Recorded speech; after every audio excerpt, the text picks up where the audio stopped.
নমস্কার, দেখছেন talk to Bangla. আমি অভিষেক রয়েছে আপনাদের সাথে। এই মুহূর্তে যে খবর নিয়ে উপস্থিত হয়েছি, ইলেকশন কমিশন অফ ইন্ডিয়া বিভিন্ন জায়গায় বিভিন্ন ভোটে যে ইরেগুলারিটিস গুলো করছে সেগুলো নিয়ে তো বিভিন্ন অভিযোগ কংগ্রেস তারা করেইছে।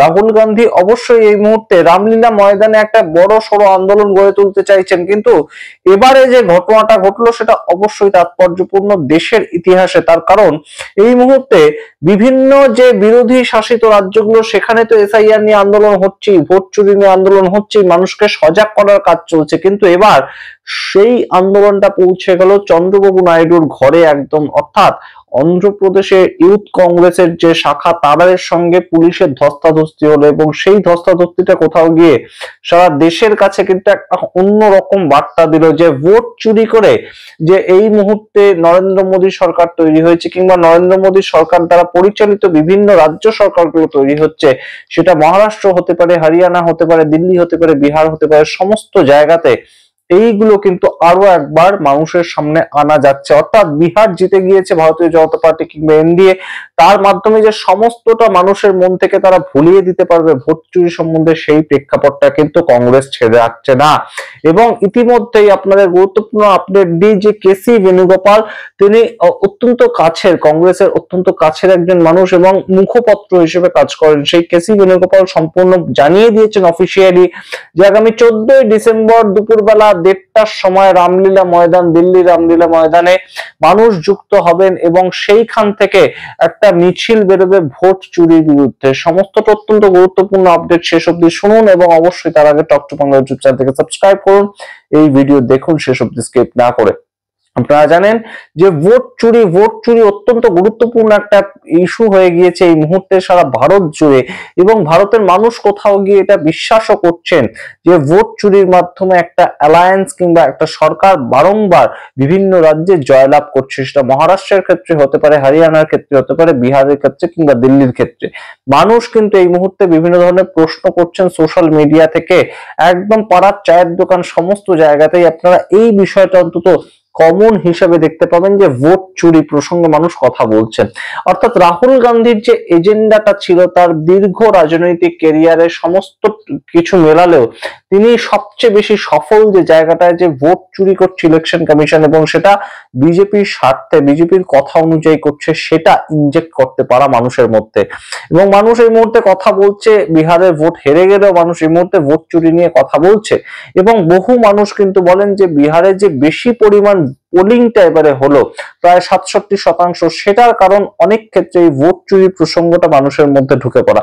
অর্থাৎ মানুষ যার পক্ষেই ভোট দিক না কেন, মানুষ যে ভোট দিতে আসছে সেটার কারণটা হচ্ছে যে আমি ভোট না দিতে গেলে আমার ভোটটা চুরি হয়ে যাবে ভারতবর্ষে, এই যে চিন্তাটা মানুষের মধ্যে কিন্তু এসেছে। এবং এই মুহূর্তে আপনাদেরকে জানাই, কর্ণাটকে যেমন ভাবে ভোট চুরি প্রসঙ্গে লড়াইটা চলছে, হরিয়ানাতে যেভাবে লড়াইটা চলছে সেই ছবিগুলো আপনারা দেখতে পাচ্ছেন, তার সঙ্গে এই মুহূর্তে অন্ধ্রপ্রদেশে নতুন ভাবে এনডিএ শাসিত রাজ্যে নতুন করে একটা লড়াই চলছে। এবং সেখানে আপনারা জানেন যে চন্দ্রবাবু নাইডু তার যে পার্টি, সেই পার্টি কোনোভাবেই কিন্তু কংগ্রেসের সঙ্গে যুক্ত নয় এবং বিজেপির সঙ্গে হয়তো অ্যালায়েড পার্টি হিসেবে রয়েছে, কিন্তু বিজেপির সঙ্গে তারা সরকার তৈরি করে নেই। কিন্তু তবুও চন্দ্রবাবু নাইডুর গড়ে একদম বলা যেতে পারে চন্দ্রবাবু নাইডুর যে মুখ্যমন্ত্রী আবার সেইখানে কাছাকাছি একদম ইউথ কংগ্রেস তাদের পক্ষ থেকে এই ভোট চোর গাদ্দি ছোর স্লোগান দিয়ে একদম আন্দোলন গড়ে তোলা হয়েছিল। এবং তার সঙ্গে মহারাষ্ট্রের যে কৃষি মন্ত্রী তাকে একদম সরাসরি ইউথ কংগ্রেসের পক্ষ থেকে কালো পতাকা দেখানো হয়, এবং সেই কালো পতাকা দেখানো যখন হয় তাদের মুখে স্লোগান ছিল ভোট চোর গাদ্দি চোর। অর্থাৎ মহারাষ্ট্রের যে কৃষি মন্ত্রী কিংবা মহারাষ্ট্র যে সরকার তৈরি হয়েছে সেটা ভোট চুরির মধ্যে দিয়ে তৈরি হয়েছে, সেই জায়গাটা কোথাও গিয়ে তারা প্রমাণ করতে চাইছে। এইরকম একই ঘটনা আপনারা যদি দেখেন এই মুহূর্তে পশ্চিমবঙ্গে এসআইআর নিয়ে, তামিলনাড়ুতে এসআইআর নিয়ে আন্দোলন তো চলছেই, কিন্তু তার সঙ্গে যে জায়গাটা অত্যন্ত গুরুত্বপূর্ণ, বিভিন্ন যে ডবল ইঞ্জিন স্টেট গুলো অর্থাৎ রাজস্থান থেকে হরিয়ানা, প্রত্যেকটা রাজ্যে এই একইভাবে ভোট চুরি সেইটা সম্বন্ধে কিন্তু বারংবার আন্দোলন তৈরি হয়েছে। আপনারা জানেন যে সিমলা কিংবা একদম মেঘালয় প্রত্যেকটা জায়গাতেই এই মুহূর্তে কংগ্রেসের পক্ষ থেকে কংগ্রেসের যে ইউথ শাখা ইন্ডিয়ান ইউথ কংগ্রেস তারা বারংবার ভোট চুরিটা নিয়ে কিন্তু মুখর হয়েছে। এই মুহূর্তে বিভিন্ন জায়গায় আমরা সেই ছবি দেখতে পাচ্ছি এবং নরেন্দ্র মোদী তার যে ছবি, সেখানে গিয়ে কালো স্প্রে করে দেওয়া এবং ভোট চোর গাদ্দি চোর এই স্লোগান লেখা। তার সঙ্গে হরিয়ানাতে আমরা দেখতে পেয়েছি ইলেকশন কমিশন তাদের যে দপ্তর সেখানে ঢুকে একদম কালো কালি দিয়ে ভোট চোর গাদ্দি চোর সেই স্লোগানটা লেখা, এবং ব্রাজিলিয়ান মডেলের ছবি নিয়ে মানুষের মধ্যে সতর্কীকরণের চেষ্টা করা, এটা হরিয়ানাতে খুব বেশি ভাবে হচ্ছে। অর্থাৎ হরিয়ানার যে ভোটার লিস্ট সেখানে ব্রাজিলিয়ান মডেল 22 বার এসে ভোট দিয়েছিলেন রাহুল গান্ধী, যেটা অভিযোগ করেছিলেন 5ই নভেম্বর, সেই জায়গাটাকে বারংবার মানুষের সামনে তুলে ধরা এবং মানুষকে সচেতন করা, সেই কাজটা কিন্তু ইন্ডিয়ান ইউথ কংগ্রেস করছে। এবার আপনাদেরকে আরেকটা বিষয় বলি যে কেসি বেণুগোপাল এই মুহূর্তে যে সূচনাটা করেছেন যে 14ই ডিসেম্বর রাহুল গান্ধীর নেতৃত্বে রামলীলা ময়দান থেকে বিরোধীরা জড়ো হবে। এখানে কিন্তু বিরোধী বলতে ইন্ডিয়া অ্যালায়েন্সের বিভিন্ন পার্টি তাদের সঙ্গে যোগাযোগ করছেন রাহুল গান্ধী নিজে, এবং রাহুল গান্ধী নিজে যোগাযোগ করা মানে কিন্তু তিনি যোগাযোগ করছেন এম.কে. স্ট্যালিনের সঙ্গে, তিনি যোগাযোগ করছেন অখিলেশ যাদবের সঙ্গে, তিনি যোগাযোগ করছেন মমতা বন্দ্যোপাধ্যায়ের সঙ্গে। অর্থাৎ এই ধরনের নেতা নেতৃত্ব তারা যদি একত্রিত হয় এবং তারা যদি একত্রিত হয় ভোট চুরির বিরুদ্ধে, সেটা কিন্তু একটা নজিরবিহীন ঘটনা হবে। অবশ্যই দিল্লির রামলীলা ময়দান থেকে এই মুহূর্তে যদি সেই রকম একটা মার্চ বেরোয়, তাহলে কিন্তু অবশ্যই সেটা সারা পৃথিবীর কাছে অত্যন্ত লজ্জার একটা দৃষ্টান্ত তৈরি হবে। এবং ভারতবর্ষের ইলেকশন কমিশনার বিভিন্ন দেশে গিয়ে যে সমস্ত দেশগুলো পরবর্তীতে স্বাধীনতা লাভ করেছে তাদেরকে শেখাতো যে ইলেকশন কিভাবে করতে হয়, সেই ইলেকশন কমিশন তাদের বিরুদ্ধে